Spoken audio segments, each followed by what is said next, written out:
నమస్తే welcome to Suman TV. నేను మీ విష్ణు. ప్రస్తుతంతో పాటు బిజినెస్ అనలిస్ట్ వెంకట్ మేకా ఉన్నారు. వారితో మాట్లాడదాం. సార్ నమస్తే సార్.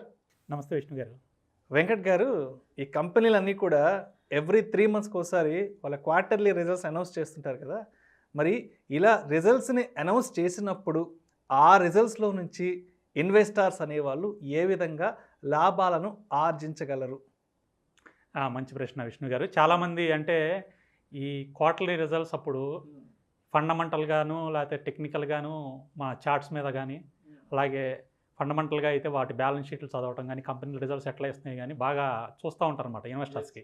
ఎందుకంటే వాళ్ళు ఆ కంపెనీలో ఇన్వెస్ట్ చేసి ఉంటారు, అది ఏమవుతుందనే ఒక ఆతృత, భయం రెండు ఉంటాయి అన్నమాట.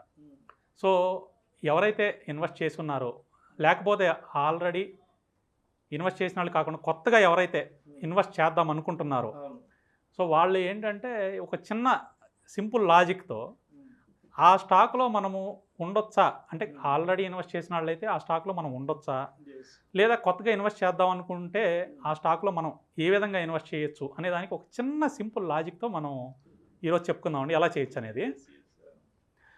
దీనికి పెద్దగా అంటే టెక్నికల్ నాలెడ్జ్ అవసరం లేదు, ఫండమెంటల్ నాలెడ్జ్ అవసరం లేదు. ఫండమెంటల్ అంటే చాలామంది ఆ కంపెనీ యొక్క క్వార్టర్లీ రిజల్ట్స్ ప్రీవియస్ క్వార్టర్ కన్నా ఈ క్వార్టర్ ఎక్కువ వచ్చినాయి, అంతకుముందు క్వార్టర్ కన్నా బాగున్నాయా, అలాగే పిఈ రేషియోలు ఎట్లా ఉన్నాయి, ఈ పుట్టు పూర్వత్రాలన్నీ మొత్తం అన్నీ తిరగేస్తారండి. అంటే బ్యాలెన్స్ షీట్లు ఎట్లా ఉన్నాయి, అప్పులు ఏమన్నా ఉన్నాయా, వీళ్ళ బిజినెస్ మోడల్ ఎట్లా ఉంది, నెక్స్ట్ కమింగ్ ఇయర్స్లో ఎట్లా ఉంది, ఇవన్నీ చూసుకుంటూ ఉంటారు. వీళ్ళతో పాటు మళ్ళీ కాంపిటేటర్ బిజినెస్, ఇవన్నీ ఏంటంటే కొద్దిగా ఈ ఎకనామిక్స్గా కానీ ఫైనాన్షియల్గా కానీ అవగాహన ఉన్న వాళ్ళకి బాగుంటుంది, అంటే అర్థమవుతుంది, మంచి కాన్సెప్టే ఇది. కాకపోతే ఏమీ తెలియని వాళ్ళకంటే ఈ సైడ్ కాకుండా వేరే బిజినెస్లు కానీ వేరే ప్రొఫెషన్లో ఉన్న వాళ్ళకి ఏంటంటే ఇవి అంత తొందరగా అర్థం కావన్నమాట, ఈ బ్యాలెన్స్ షీట్లు ఇలాంటివన్నీ. సో అందరికీ కామన్గా ప్రతి ఒక్కళ్ళకి ఈజీగా అర్థమయ్యే విధంగా ఎలా చేయొచ్చు అనేది ఈరోజు మనం చెప్పుకుందామండి. అలాగే టెక్నికల్ నాలెడ్జ్ కూడా ఏమీ అవసరం లేకపోకుండా చాలామంది ఇన్వెస్టర్స్ కంటే 95% ఆఫ్ ది ఇన్వెస్టర్స్కి టెక్నికల్ నాలెడ్జ్ అనేది ఉండదండి. అంటే టెక్నికల్గా వాళ్ళు చూడరు, ఫండమెంటల్గా చూస్తారు కానీ టెక్నికల్గా ఎవరు చూడరండి. సో ఈ టెక్నికల్ నాలెడ్జ్ లేకపోయినా కూడా, ఫండమెంటల్ నాలెడ్జ్ లేకపోయినా కూడా మనం ఈ కంపెనీలో మనం పెట్టుకోవచ్చా, ఆల్రెడీ పెట్టుకుంటే ఉంచుకోవచ్చా, ఈ రిజల్ట్స్ అప్పుడే కాదండి డివిడెండ్లు కూడా ఇస్తూ ఉంటాయి కంపెనీస్. ఆ డివిడెంట్ ఇచ్చిన టైంలో కూడా ఎలా చేయాలి మనం అనేది ఈరోజు చెప్పుకుందామండి. దీనికి వెరీ సింపుల్ అండి. మనకి ఫ్రీగా అవైలబుల్ ఉండే చార్టింగ్ సాఫ్ట్వేర్ ఉంది, tradingview.com. అంతకుముందు కూడా నేను చాలాసార్లు చెప్పాను గురించి. ఈ tradingview.comలో ఏంటంటే ప్రపంచంలో ఎలాంటి కంపెనీకి సంబంధించిన ఇన్ఫర్మేషన్ అయినా మనం ఫ్రీగా చూడొచ్చండి. ఆ కంపెనీకి సంబంధించిన చార్ట్లు అన్ని రకాల టైం ఫ్రేమ్లో కూడా మనం ఫ్రీగా చూడొచ్చు అనమాట. సో ఆ tradingview.com ఓపెన్ చేసిన తర్వాత దాంట్లో ఈ రిజల్ట్స్ ఇచ్చే కంపెనీలు ఏవైతే ఉన్నాయి, ఇప్పుడు మళ్ళీ రిజల్ట్స్ సీజన్ స్టార్ట్ అవుతుందండి. ఈ నెక్స్ట్ మంత్ నుంచి మొత్తం, అంటే ఆల్రెడీ వారం కొద్దిగా స్టార్ట్ అయినాయి. ప్రతిరోజు కొన్ని కంపెనీస్ ఇస్తూ ఉంటాయి రిజల్ట్స్. సో ఆ రిజల్ట్స్ ఇచ్చే కంపెనీలని మనం ఏ కంపెనీలు ఇస్తున్నాయో ప్రతి ఆదివారం ఒక 10 నిమిషాలు టైం స్పేర్ చేస్తే చాలు. కేవలం ఆదివారం పూట కూర్చోండి చాలు, ప్రతిరోజు కూర్చోకర్ల.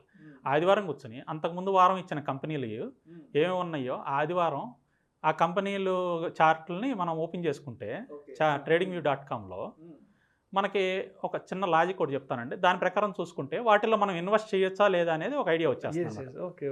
సో tradingview.com ఓపెన్ చేసిన తర్వాత సో ఏదో కంపెనీ తీసుకుని దాన్ని వీక్లీ టైం ఫ్రేమ్లో పెట్టుకోవాలండి. వీక్లీ అంటే ఒక్కొక్క క్యాండిల్ ఒక్కొక్క వీక్ అండి.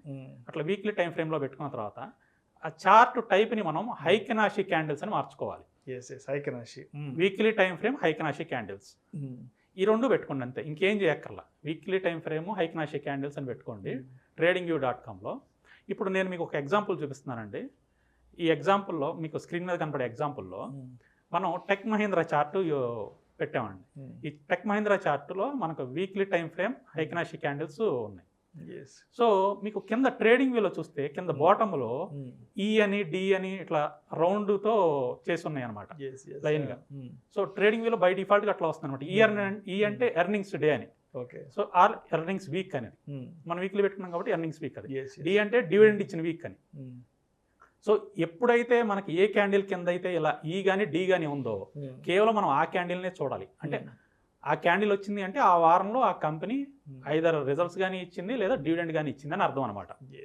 సో ఇక్కడ నేను కింద పాయింట్అవుట్ చేసి చూపిస్తున్నానండి. అక్కడ దాంట్లో మీకు ఈ దగ్గరను డి దగ్గర యారో మార్కులు కూడా పెట్టాను. సో దాన్ని బేస్ చేసుకుని పైన ఉన్న క్యాండిల్ ఎలా ఉందో ఒకసారి చూడండి. మనం ఇప్పుడు ఈ కంపెనీలో ఆల్రెడీ ఇన్వెస్ట్ కనుక చేసి ఉంటే ఉంచుకోవాలా లేకపోతే బయటకు వచ్చేయాలా అనేది మనం ఎట్లా డిసైడ్ చేస్తామంటే, ఏదైనా క్యాండిల్ అంటే ఈ కానీ డి కానీ వచ్చినప్పుడు ఆ వారం క్యాండిల్ వచ్చేసి మనకి రెడ్ కలర్లో ఉందనుకోండి, రెడ్ కలర్లో ఉంటే దాన్ని లో కింద ఇన్వెస్టర్ అయితే దాని లో కింద స్టాప్ లాస్ పెట్టుకోవాలండి. లో కింద స్టాప్ లాస్ పెట్టుకుని వెయిట్ చేయాలి. నెక్స్ట్ వీక్ కనుక ఆ స్టాప్ లాస్ హిట్ అయితే దానిలోంచి బయటకు వచ్చేయచ్చు. సో ఉంచుకోకర్లే ఇంకా స్టాక్ని, ఎందుకంటే మళ్ళీ కొన్నాళ్ళు అది కిందకి పడుతుంది, మళ్ళీ తర్వాత మళ్ళీ పొజిషన్ మళ్ళీ తీసుకోవచ్చు అనమాట, మళ్ళీ పైకి బలంగా వెళ్ళేది. అలా కాకుండా కొత్తగా ఎవరైనా ఇన్వెస్టర్ మళ్ళీ దాంట్లోకి ఎంటర్ అవ్వాలి అని అనుకోండి, ఎంటర్ అవ్వాలి అంటే వాళ్ళు చిన్న సింపుల్ టెక్నిక్ అండి, ఏం లేదండి. ఏదైనా క్యాండిల్ అంటే ఈ కానీ డి కానీ ఉన్నప్పుడు వచ్చే క్యాండిల్ ఓపెన్ లో రెండు సమానంగా ఉండాలన్నమాట. రెండు సమానంగా ఉండాలి. ఆ క్యాండిల్ గ్రీన్ కలర్ క్యాండిల్ అయి ఉండాలి. దానికి కింద తోకలాగా ఏమి ఉండకూడదు అనమాట. ఓపెన్ లో సమానంగా ఉండి గ్రీన్ కలర్ హై కనాషి క్యాండిల్ ఉంటే ఆ క్యాండిల్ పైన అంటే హై పైన బై చేయాలండి. ఆ హై పైన బై చేస్తే ఇప్పుడు వరకు జరిగిన అన్ని రిజల్ట్స్ లో ఏదైనా వాళ్ళు బ్యాక్ టెస్ట్ కూడా చేసుకోవచ్చు, ఇది చార్ట్ ఉంటుంది కాబట్టి. ఆల్మోస్ట్ 95% ఆఫ్ ది టైమ్స్ ఇది సక్సెస్ అయిందండి. మంచి సక్సెస్ రేషియో ఉందండి ఇది. వాళ్ళు దాని మీద బై చేసిన తర్వాత అక్కడి నుంచి అది పైకి బాగా ట్రావెల్ అవుతుందండి. అంటే మంచి లాభాలు ఇస్తుంది అనమాట. సో వాళ్ళ లాభం ఎంత కావాలి అనేది ఇంకా వాళ్ళ ఇష్టం అనమాట. వాళ్ళు 5% తీసుకుంటారా 10% తీసుకుంటారా, based upon there risk reward వాళ్ళు మెయింటైన్ చేసుకోవచ్చు. బట్ కొనుక్కునే విధానం అయితే ఇదండి. సో నేను ఇప్పుడు మీకు ఎగ్జాంపుల్ అందుకనే యారో మార్క్తో పాయింట్అవుట్ చేశాను చార్ట్ మీద. దయచేసి ఇది మొబైల్లో చూడటం కన్నా కూడా మీరు కంప్యూటర్లో కానీ ల్యాప్టాప్లో కానీ చూడండి. పెద్ద స్క్రీన్లో చూస్తే మీకు ఏంటంటే ఇది బాగా కనపడుతుంది అన్నమాట చార్ట్ అనేది. సో నేను ఇక్కడ పాయింట్అవుట్ చేసినప్పుడు ఆ గ్రీన్ కలర్ క్యాండిల్ ఉంది చూసారు కదా, దానికి కింద తోకలాగా లేదండి, కింద సమానంగా ఉంది. అంటే ఆ క్యాండిల్ అంతా కూడా పైన మాత్రమే తోక ఉంటుంది. దాన్నే ఓపెన్ లో ఈక్వల్గా ఉండే క్యాండిల్ అంటాం అనమాట. సో హై కెనాషీలో ఓపెన్లో వచ్చిన క్యాండిల్ పైన మనం కొనుక్కోవాలి ఏదైతే క్యాండిల్ వస్తుందో. అది కూడా ఎర్నింగ్ డే రోజున కానీ, అంటే ఈ ఉన్న రోజున కానీ డి ఉన్న రోజున కానీ, మిగతా రోజుల్లో పట్టించుకోవద్దు.